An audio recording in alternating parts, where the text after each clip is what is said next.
Selamat malam Bapak Ibu terkasih dalam Tuhan. Shalom. Shalom. Kita patut bersyukur kalau malam hari ini kita boleh ada di tempat ini. Kita boleh diberikan kesempatan untuk bisa sama-sama memperingati pengorbanan Tuhan kita di kayu salib. Dia yang harusnya, kita yang harusnya binasa, tetapi memperoleh kehidupan yang kekal karena pengorbanan Tuhan atas saudara dan saya. Amin. Karena itu malam hari ini saya mengajak Bapak Ibu Saudara semua untuk mari kita sama-sama mengucap syukur. Karena pengorbanan Tuhan, kita masih boleh ada sampai hari ini. Sebab itu mari sama-sama saya ajak semua bangkit berdiri.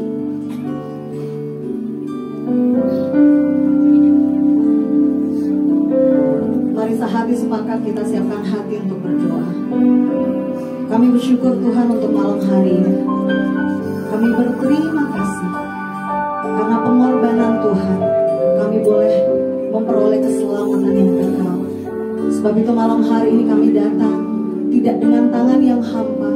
Kami mau bawa hati kami, pujian penyembahan kami, bahkan tubuh, jiwa, dan roh kami sepenuhnya bagi-Mu. Sebab itu Bapak, sebelum kami lebih lagi masuk dalam hadirat Tuhan, kami minta ampun untuk setiap dosa kesalahan kami. Layakkan kami ya Tuhan, hapuskan segala pelanggaran kami, sehingga kami boleh berkenan bertemu muka dengan Engkau ya Tuhan.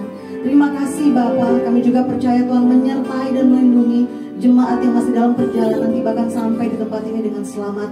Dan sekali lagi kami bersyukur dan kami siap untuk memuji dan menyembah Engkau di dalam nama Yesus Kristus. Mari semua yang siap menyembah Tuhan sama-sama katakan amin. Silakan duduk kembali Bapak Ibu Saudara.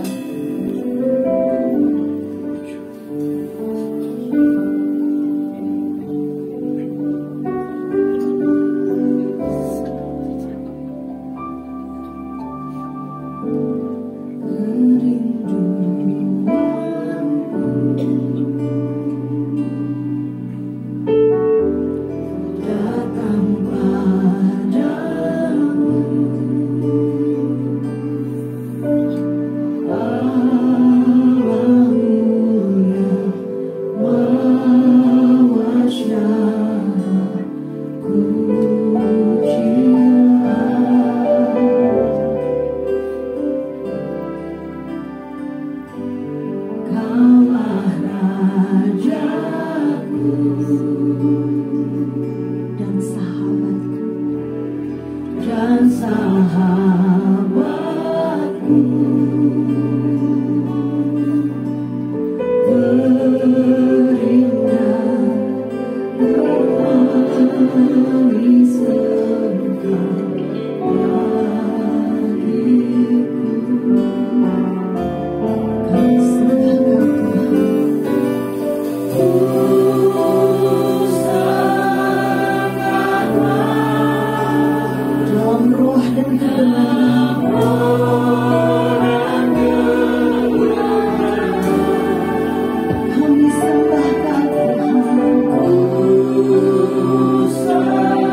kagum dan hormat akan Engkau. Karena apa yang sudah Tuhan perbuat atas kami, sungguh tidak dapat kami menggantinya. Engkau sungguh baik bagi kami ya Tuhan. Engkau sudah memilih setiap kami, bahkan Engkau sudah selamatkan kami. Terima kasih ya Tuhan.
kemanusiaan.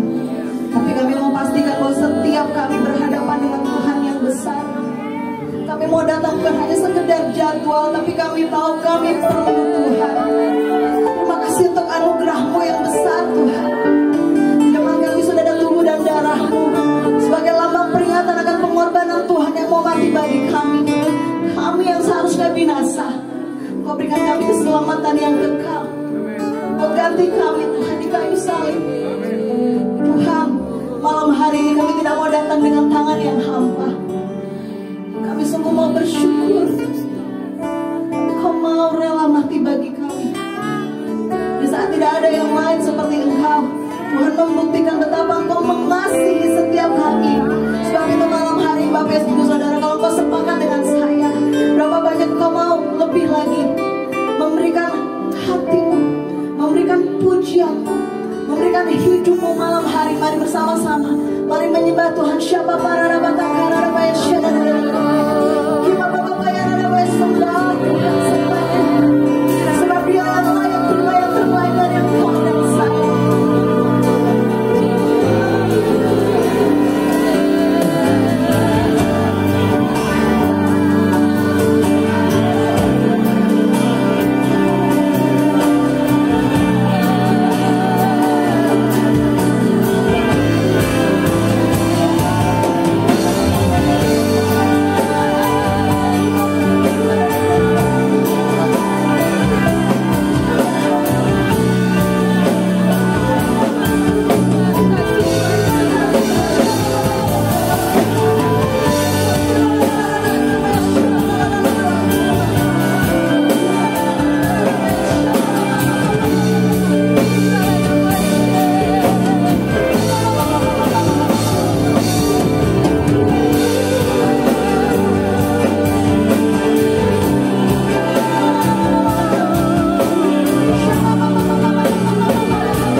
Karena itu kami sadar Tuhan, kalau keselamatan yang Kau berikan bukan untuk kami permainkan.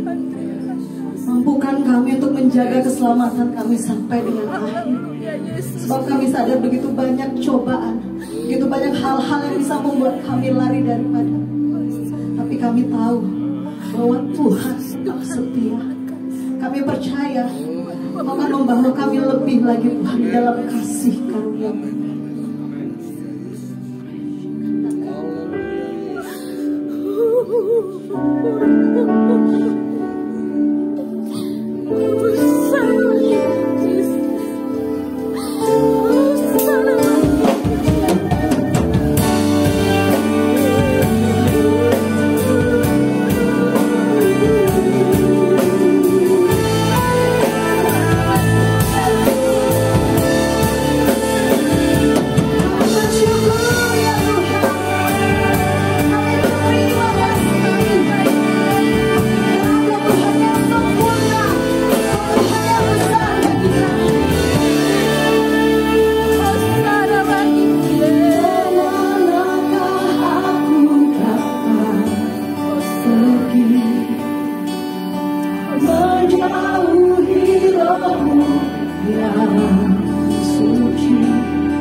Terlalu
terbaiklah kau berikan, segala sesuatu yang terbaiklah kau sediakan.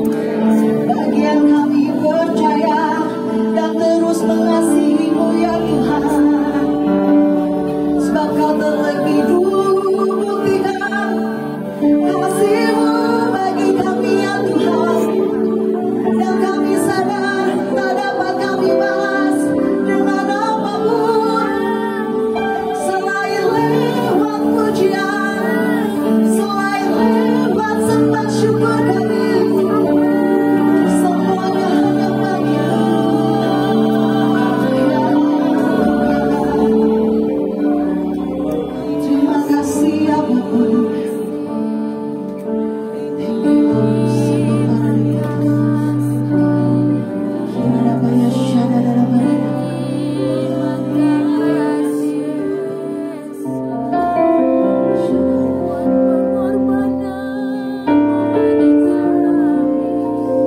Kami percaya Engkau ada di tengah-tengah kami, bertahta di atas pujian dan penyembahan kami.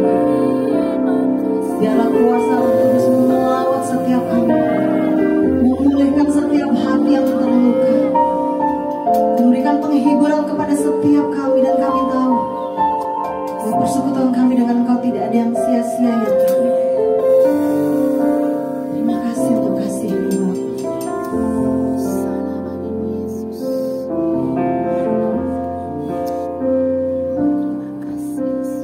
Kasih yang terindah,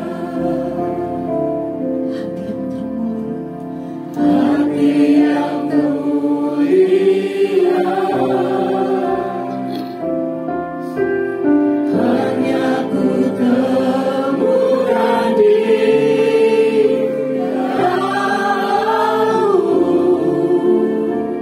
Yesusku. Pujian dari hatiku, pujian dari hatiku, selalu di setiap waktu, selalu di setiap waktu. Tiada pernah berubah,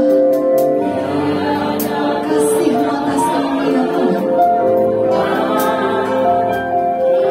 Kasih-Mu. Sama-sama katakan, karya terbesar, karya terbesar dalam hidupku, pengorbananku yang selamatkanku. Engkaulah harta yang tak ternilai, yang ku miliki dan ku hargai. Yesus engkau ku kagumi. Kasih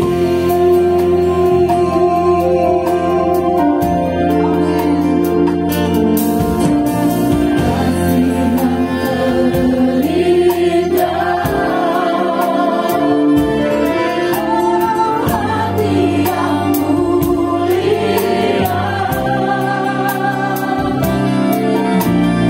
hanya ku temukan Dia,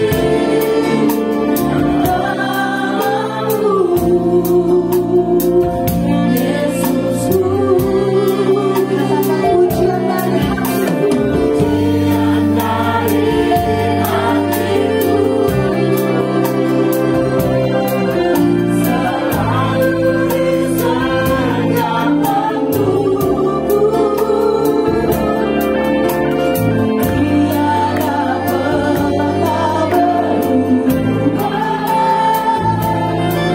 kasih-Mu. Karya terbesar dalam hidupku, pengorbananku yang selamatkanku. Engkaulah harta yang tak ternilai, yang ku miliki dan ku hargai. Yesus, Yesus engkau ku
harta yang tak ternilai, yang ku miliki dan ku hargai.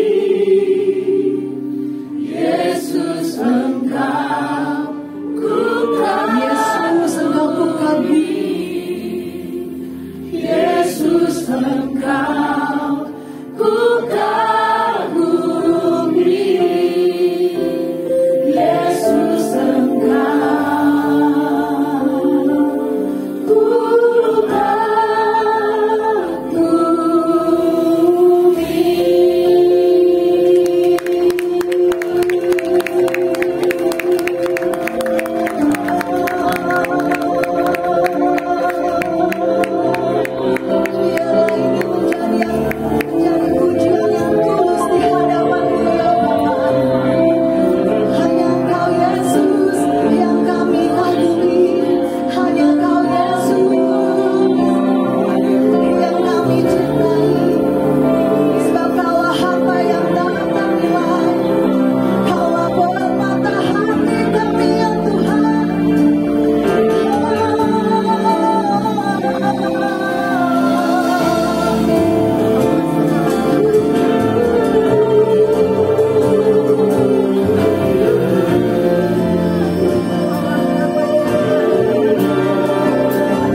waktunya kami untuk bermain-main di dalam kasih karunia Tuhan. Sudah terlalu lama kami melakukan pembiaran atas hidup kami. Kami minta ampun ya Tuhan. Tapi malam hari ini Kau mengingatkan kami bahwa apa yang telah Tuhan lakukan itu mahal harganya.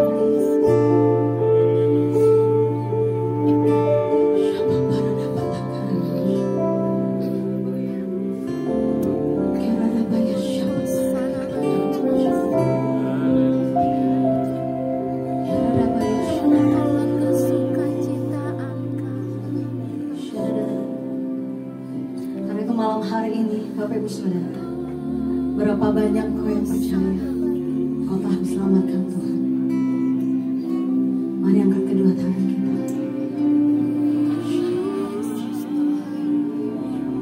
Biarlah setiap kita malam hari ini lebih lagi memperbaharui kasih kita kepada Tuhan, untuk mengiring Tuhan sampai kesudahannya. Katakan, saya mau Tuhan, saya mau untuk mengikut Engkau sampai kesudahan.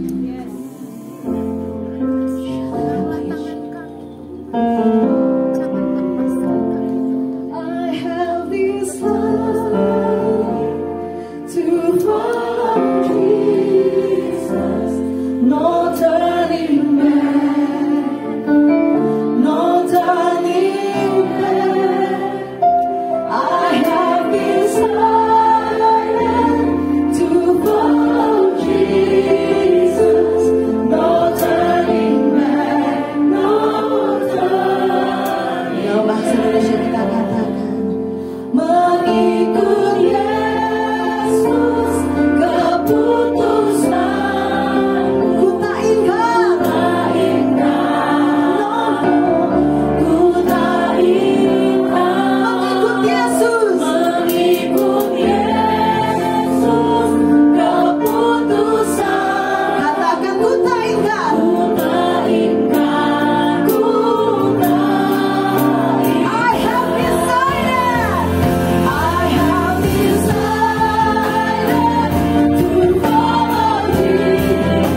Yesus Kristus di tempat yang maha tinggi. Tuhan yang layak ditinggikan, layak disembah, layak dimuliakan, disanjung tinggi, tidak ada yang lain. Kami bersyukur Tuhan menjadi anak-anak-Mu.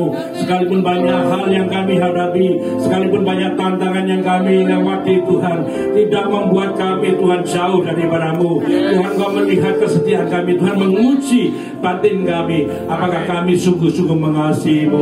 Tuhan, kami bersyukur Tuhan memberi kesempatan kepada kami untuk boleh memperingati akan kematian Tuhan, akan pengorbanan Tuhan, akan kasih anugerah Tuhan yang begitu besar, yang tidak bisa kami balas dengan apapun juga. Kami bersyukur, berterima kasih buat keselamatan yang Tuhan beri. Terima kasih buat anugerah-Mu Tuhan. Memberkati umat-Mu, biarlah kami boleh tetap mau Tuhan bertumbuh di dalam Engkau lebih lagi.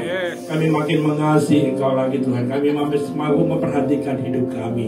Terima kasih Tuhan buat kesempatan dan waktu yang masih ada. Kami tahu Tuhan, Kau terus mengajar kami dengan kuasa Roh Kudus, dengan kebenaran firman-Mu Tuhan, yang akan membuat kami lebih kuat, membuat kami Tuhan lebih mengerti apa menjadi kehendak Tuhan, pikiran, perasaan, dan hati Tuhan.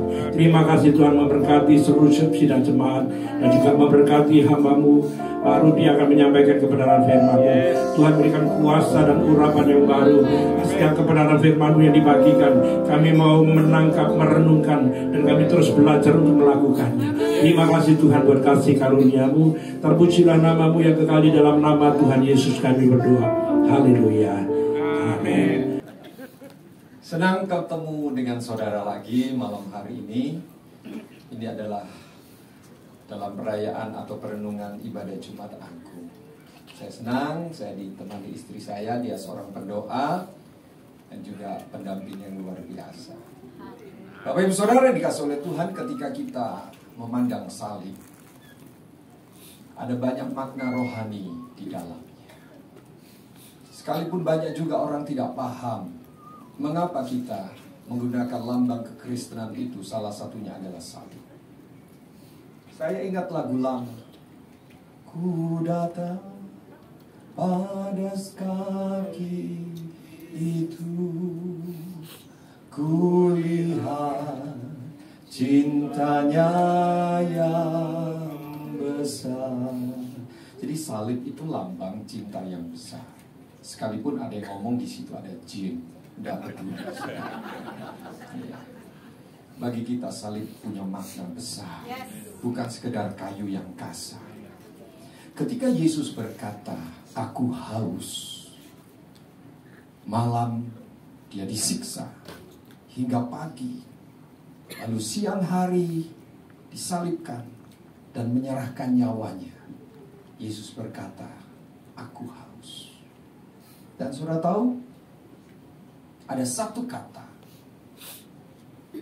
yang memberi kita makna yang begitu dalam dan yang malam ini kita akan kupas, yaitu sudah selesai.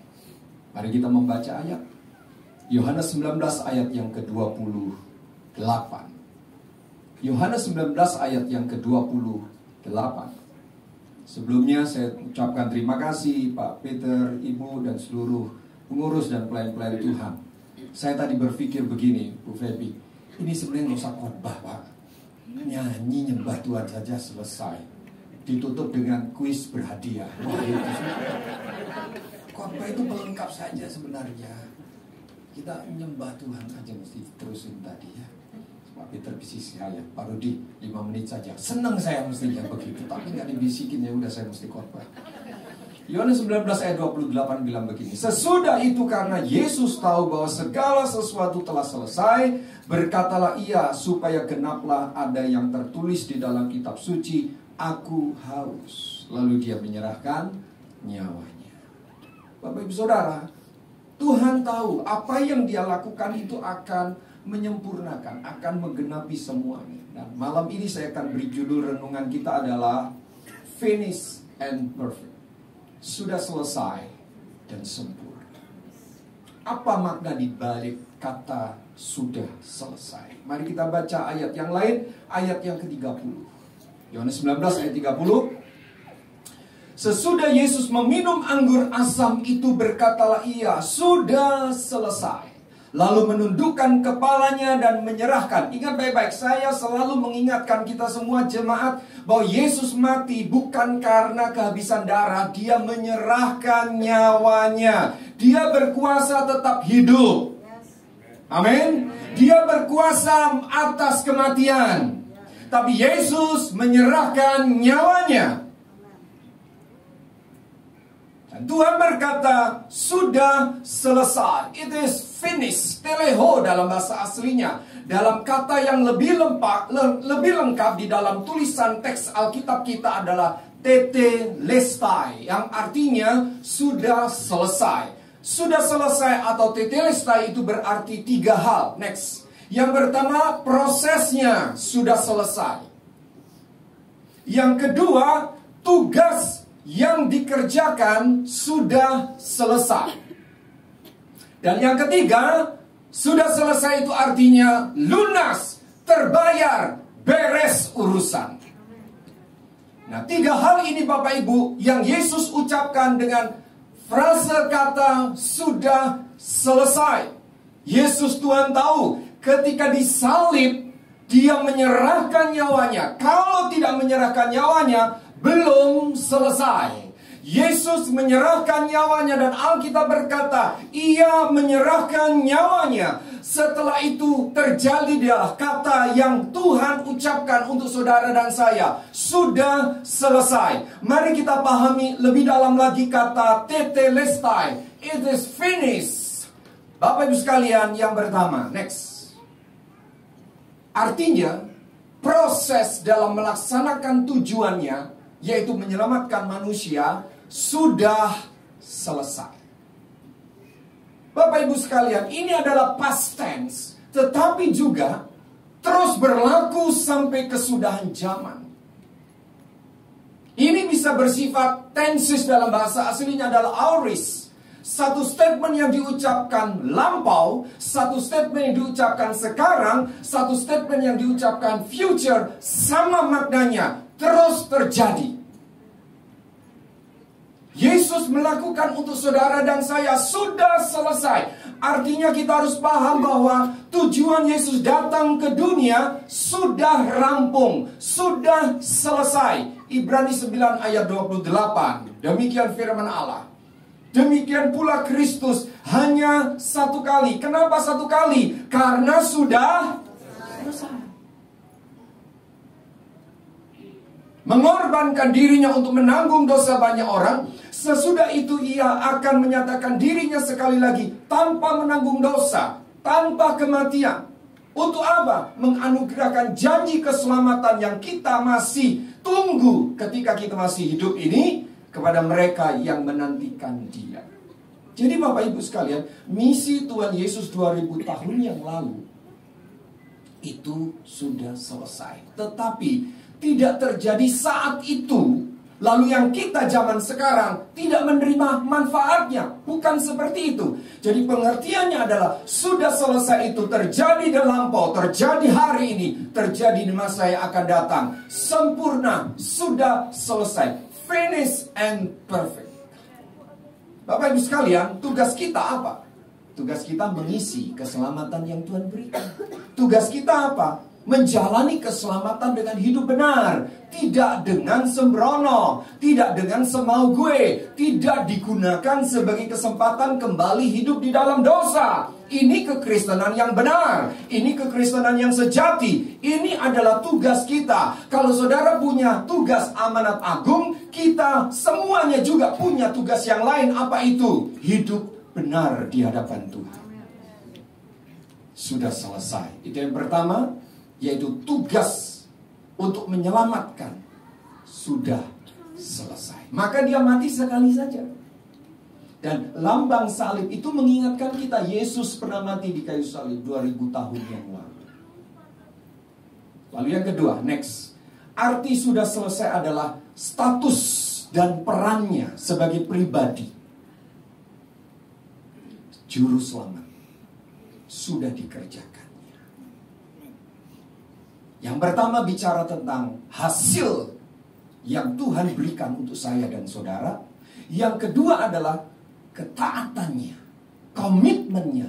integritasnya sebagai pribadi yang mengerjakan kehendak Bapa. 1 Timotius 1 ayat 15 dikatakan begini, perkataan ini benar dan patut diterima sepenuhnya. Kita nggak bisa berargumen lagi, kita tidak bisa membantah lagi. Apa itu? Kristus Yesus datang ke dunia untuk menyelamatkan orang berdosa. Di antara mereka akulah yang paling berdosa. Paulus mengalami betul karya keselamatan yang Tuhan Yesus kerjakan. Dan bukan hanya mengalami karya keselamatan, Yesus itu adalah juru selamat. Ini makna yang kedua dari kata it is finished, tetelestai, sudah selesai. Jadi Bapak Ibu Saudara, sejak 2000 tahun yang lalu Yesus menyatakan dirinya sebagai juru selamat. Dia bukan sebuah korban, dia bukan pribadi yang dikorbankan, tetapi dia adalah pribadi yang mengorbankan hidupnya, sebab dialah sendiri juru selamat itu. Kalau saya mengatakan saya juru selamat, saudara jangan percaya. Saya ini cuma pemberita. Tetapi juru selamat adalah pribadi yang melakukan pekerjaan menyelamatkan kita. Namanya adalah Yesus Kristus. Dan pastikan malam ini kita merenungkan makna Jumat Agung untuk kesekian puluh kalinya. Pastikan Bapak Ibu Saudara yang dikasih oleh Tuhan, Anda dan saya paham tidak ada juru selamat lain. Yes. Tidak ada. Keselamatan tidak ada selain hanya di dalam Yesus Kristus. Pastikan Anda semua di ruangan ini tidak lagi cari-cari keselamatan di tempat lain. Tidak cari-cari keselamatan pada sesuatu yang lain. Tidak lagi cari-cari keselamatan pada pribadi yang lain. Dan jangan juga berkata keselamatan tidak selalu ada di dalam Yesus, sebab ada banyak jalan menuju Roma. No. Itu traveling, Bapak Ibu. Juru selamat cuma satu, dan dia berkata sudah selesai. Message ini meyakinkan saya dan saudara. Kenapa kita selalu setiap kali memandang salib, ada rasa sentimental keagamaan kita muncul lagi. Bukan semata-mata sifat psikologis, tapi karena kita tahu sebagai truth, kebenaran di balik salib itu. Jadi saya ulangi Bapak Ibu sekalian. Yang pertama artinya proses melaksanakan tujuannya, menyelamatkan, sudah selesai. Yang kedua, sebagai juru selamat, dia sudah lakukan tugasnya, sudah selesai. Dan yang ketiga, Tuhan Yesus menyelamatkan manusia. Nah ini penting. Dengan cara menebus atau membayar lunas dari genggaman iblis dan perbudakan dosa. Jadi omong kosong.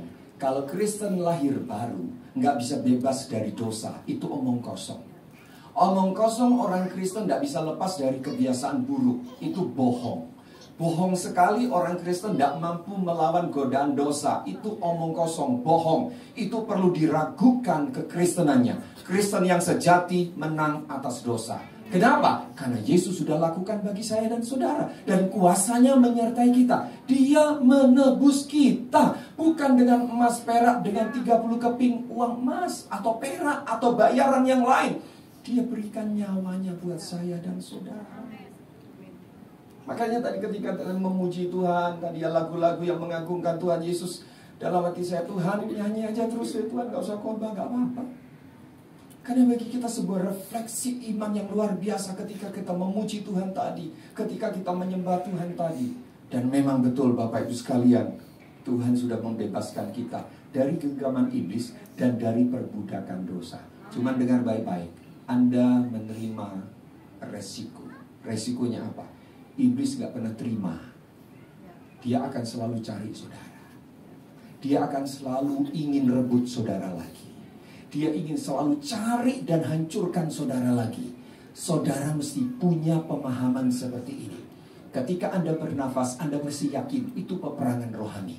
Ketika Anda keluar dari rumah, saudara mesti tahu itu peperangan rohani. Ketika Anda berbisnis, Anda mesti tahu itu peperangan rohani. Kenapa? Karena iblis gak pernah terima Yesus bebaskan kita dari genggamannya. Yesus berikan kita kuasa untuk keluar dari ikatan dosa. Iblis gak pernah suka. Maka dari itu saudara cepat sadar, kalau ada pria-pria yang masa lalunya gelap, penuh dengan perkara-perkara najis, hari ini sudah percaya Yesus lahir baru, maka pahamilah saudara, pengalaman masa lalu itu akan kembali lagi, dan iblis akan goda, akan coba jerat saudara lagi. Itu peperangan rohani. Jadi kalau ada orang Kristen merasa nggak ada peperangan rohani, saya justru heran. Betul. Betul. Kalau ada orang Kristen dengar, wah ini masa dikit-dikit peperangan rohani, dikit-dikit peperangan rohani, saya juga heran. Mengapa dia nggak paham bahwa kekristenan ini peperangan rohani? Dan faktanya yang ketiga itu, Yesus sudah merebut kita, Yesus sudah mengambil kita, Yesus sudah menebus kita dari genggaman iblis dan dari ikatan dosa. 1 Petrus 1 ayat 18. Sebab kamu tahu bahwa kamu telah ditebus, sudah dibeli, sudah diganti dari cara hidupmu yang sia-sia yang kamu warisi dari nenek moyangmu itu, bukan dengan barang fana, bukan pula dengan perak atau emas, ayat 19, melainkan dengan darah yang mahal, yaitu darah Kristus, yang sama seperti darah anak domba, yang tak bernoda dan tak bercacat. Kala hukum Taurat masih diberlakukan, tidak ada korban penebus dosa yang sempurna kalau korban anak dombanya itu belum disahkan oleh imam-imam. Tidak bercacat, tidak bernoda. Dan itu digantikan oleh Tuhan Yesus. Maka Tuhan layak berkata, sudah selesai. Coba bahagia nggak kita? Kalau nggak ada kalimat itu, saya nggak bisa khotbah. Saya mesti bawa burung merpati kalau saya miskin. Kalau saya kaya, saya bawa anak domba. Kalau saya lebih kaya lagi, gajah, Bapak Ibu. Repot kita, Pak. Peter sediakan parkir gajah, domba di sana. Saya aja tadi parkir mobil setengah mati. Puji Tuhan karena Yesus berkata it is finished, sudah selesai. Kita nggak usah bawa burung merpati kalau kita miskin. Kita nggak usah bawa anak domba kalau kita mampu. Kalau kita kaya, kita nggak usah bawa yang lain. Kita bawa hati kita. Karena Tuhan bilang sudah selesai. Hari ini Bapak, kalau setiap kali Anda berdoa, setiap kali Anda beribadah, setiap kali Anda pelayanan, Anda merasa saya masih belum bisa berbuat baik, saya masih belum menjadi orang baik, saya takut Anda akan terus terintimidasi menjadi orang yang mencoba merebut pengampunan dari Tuhan dengan cara perbuatan baik. Saudara akan terjerumus ke dalam hukum Taurat lagi. Makanya muncul zaman reformasi abad ke-15. Calvin dan teman-temannya itu menyerukan sola gratia, hanya karena anugerah. Saya dan saudara dibeli, ditebus bukan karena kita sudah punya komitmen hidup baik. Enggak, Yesus menebus kita ketika kita masih berdosa. Makanya kalau ibadah, kalau pelayanan, kalau melakukan sesuatu yang bernilai rohani, jangan selalu berpikir apakah aku sudah cukup baik. Kita nggak pernah baik di mata Tuhan kalau bukan karena anugerah. Nggak ada. Bapak Ibu sekalian, saudara melihat hamba-hamba Tuhan kayak saya misalnya, saudara pikir baik, saudara belum kenal saya. Belum kenal. Kalau saudara kenal saya, waduh, saudara tambah cinta Yesus. Tidak ada yang sempurna. Jadi kalau ketika melayani Tuhan, ketika kita beribadah, Anda jangan mikir dosaku, kesalahanku. Anda pikirkan, ku mau hidup yang terbaik. Kasih pujian yang terbaik. Jangan ketika orang lain memuji Tuhan, saudara toleh kiri, toleh kanan, kayak kehilangan uang receh. Jatuh lalu gelinding. Jangan. Waktu semua memuji Tuhan, kita memuji Tuhan, jangan merasa aku kurang kudus, aku kurang suci. Tuhan bilang begini, engkau dan saya ditebus dengan darah yang mahal. Itu yang membuat kita layak memuji Tuhan. Itu yang membuat kita layak melayani Tuhan. Bukan karena saya lebih baik, karena saya jabatannya pendeta penuh, yang lain pendeta muda, yang lain pendeta pembantu, yang lain pendeta masih kelesetan, belum apa-apa. Bukan itu, Bapak Ibu.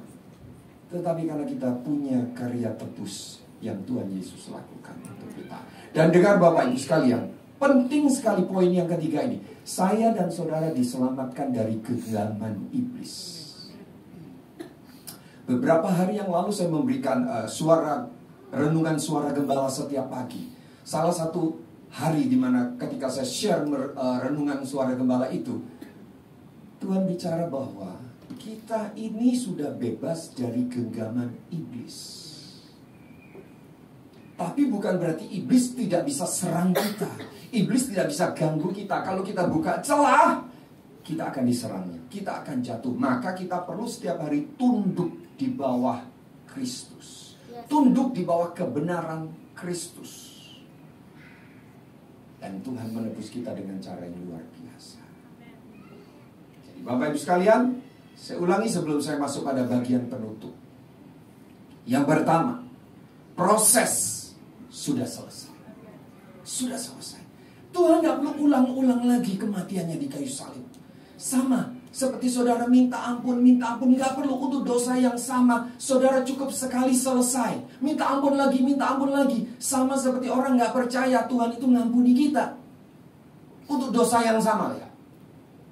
Karena sudah selesai dikerjakan. Yang kedua, dia sudah mengerjakan dengan taat, dengan setia, dengan integritas tugasnya sebagai juru selamat. Tadi pagi dalam persekutuan doa para hamba Tuhan GBI Nasional, saya menyampaikan renungan bahwa Tuhan itu, saya membaca beberapa ayat yang berkaitan dengan penangkapan Tuhan Yesus, baik di Matius, Markus, Lukas maupun Yohanes. Saya menemukan Tuhan itu punya integritas luar biasa. Saudara coba ya, ketika Tuhan sebelum ditangkap, dicium oleh Yudas, lalu dijual, Alkitab menulis khususnya Injil Yohanes, Yesus itu pergi ke Taman Getsemani, tempat yang biasa. Dia ada di situ bersama dengan para muridnya. Tuhan tidak lari, saudara. Tuhan tidak ngumpet. Tuhan tidak sembunyi. Bahkan Tuhan seperti ngasih kode sama Yudas yang bakal menjual dia. Kalau mau cari aku gampang, sono tempatnya. Itu ya, dekatnya Starbucks sampingnya itu. Gampang, kodenya gampang Bapak Ibu. Yudas tahu itu. Bahkan Yohanes berkata seperti yang biasa dilakukan, dan Yudas pun tahu Yesus ada di situ. Integritasnya luar biasa. Lalu yang ketiga tadi, Tuhan Yesus menyelamatkan manusia, menyelamatkan saya dan saudara dengan menebus kita. Kita tidak suruh menebus diri kita sendiri. Kita tidak suruh berupaya sendiri dengan kekuatan kita. Nggak bisa. Kitab Nabi Yesaya berkata perbuatan saleh kita itu seperti kain kotor. Saudara tahu nggak kain kotor dalam bahasa Surabayanya? Gombal. Gombal itu saudara untuk lantai. Untuk lantai yang kotor, bukan untuk lantai yang bersih. Jadi perbuatan baik kita nggak bisa membeli keselamatan hanya dengan karya Tuhan Yesus. Saya masuk pada bagian penutup. Katakan penutup. Ini menyadarkan saudara, sebenarnya kita dinner, Pak. Jadi Bapak Ibu Saudara, kata sudah selesai itu sebuah proklaim, sebuah pernyataan, sebuah deklarasi yang sangat penting, yang harus kita yakini bahwa saya dan saudara pasti selamat. Tidak mudah-mudahan bahwa keselamatan cuma ada di dalam Tuhan Yesus. Yesus satu-satunya juru selamat. Dan bahwa saya dan saudara selamat bukan karena perbuatan baik. Jadi kalau saudara hari ini merasa kurang baik, lumrah, itu normal. Justru saudara merasa orang baik, saya khawatir Anda kurang normal. Kita gak cukup baik di mata Tuhan. Maka dia tebus kita dengan mengerjakan bagiannya. Dia berikan hidupnya, dia berikan nyawanya. Bukan dengan uang, dengan nyawanya. Mari kita baca ayat penutup 2 Timotius 1 ayat 9. Saya mengajak pemusik nanti menaikkan pujian yang kita akan sama-sama nyanyikan, dan kita akan sembah Tuhan lagi. 2 Timotius 1 ayat 9 dan 10. Demikian bunyinya. Dialah yang menyelamatkan kita dan memanggil kita dengan panggilan kudus, bukan berdasarkan perbuatan baik kita. Katakan amin. Oh, terima kasih Tuhan. Kalau hari ini aku merasa kurang baik, justru Tuhan bilang begini, aku datang cari kamu justru. Kalau hari ini saya berkata terima kasih Tuhan, aku sudah jadi orang baik, mungkin Tuhan tidak perlu cari saya. Ya. Bukan dengan perbuatan baik kita. Jadi kalau di sini ada pria-pria, wanita-wanita, anak muda-mudi yang merasa kurang baik, justru Tuhan sayang saudara. Tuhan cari saudara. Kalau saudara merasa aku bukan suami yang baik, oh justru Tuhan jatuh cinta sama saudara. Ketika saudara, saya bukan istri yang baik, justru Tuhan sayang sama saudara.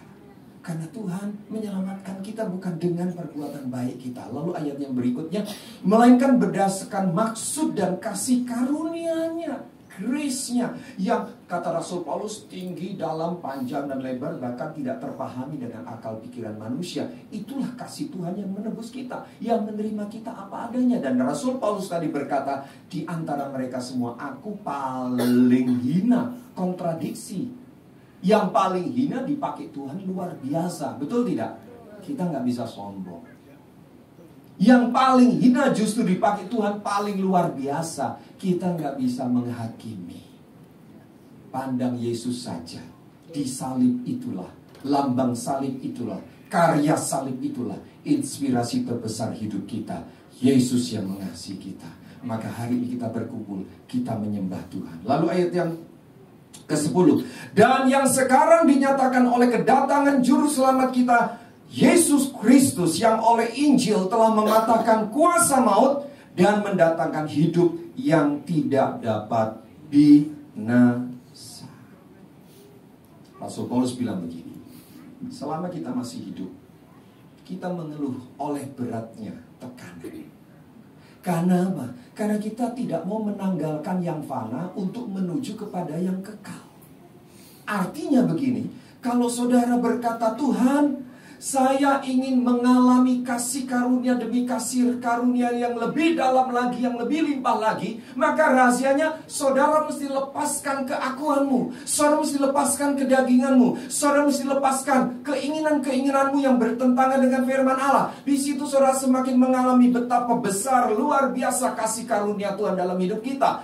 Kekasih Tuhan, kita akan memperoleh hidup yang tidak dapat binasa, tapi ini masih bersifat janji.